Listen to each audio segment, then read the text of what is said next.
गजपत जिलार सदरमहक पारलाखेमुंडी में एक अभावनीय घटना देखा मिली।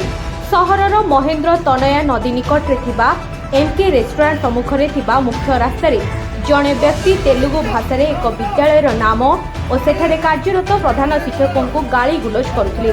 बहु समय धरी व्यक्ति जनक रास्ता मझिरे गाली गुलज करुथिबारु ट्राफिक समस्या उपजिला।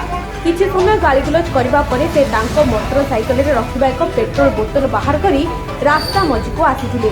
पुणी से पूर्व भली गाली गुलज करबा सह से धरिथिबा बोतलटी खोली निजे उपरे पेट्रोल ढाली दियासिली रे निया लगाइबाकू उद्यम कला बेले सेठारे उपस्थित थिबा होटेल कर्मचारी और गणमाध्यम प्रतिनिधि तांको छड़ाइथिले। एने गणमाध्यम प्रतिनिधि माने पारलाखेमुंडी आदर्श थाना पुलिस को सूचना देथिले। पुलिस सेठारे पहुंची से व्यक्ति को थाना को नहीं जाइथिले।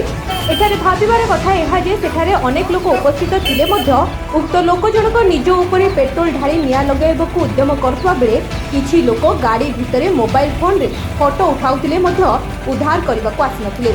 व्यक्ति जनक पारलाखेमुंडी सहर में एक विद्यालय प्रधान शिक्षकों को बारंबार गाली करने सह दाम्पत्य जीवन में विभ्राट सृष्टि करुवा कहते। तेज प्रकृत में क्यों कारणरू से आत्महत्या उद्यम करते तदंत कले ही प्रकृत रहस्य जनापड़। रिपोर्ट प्रयास न्यूज।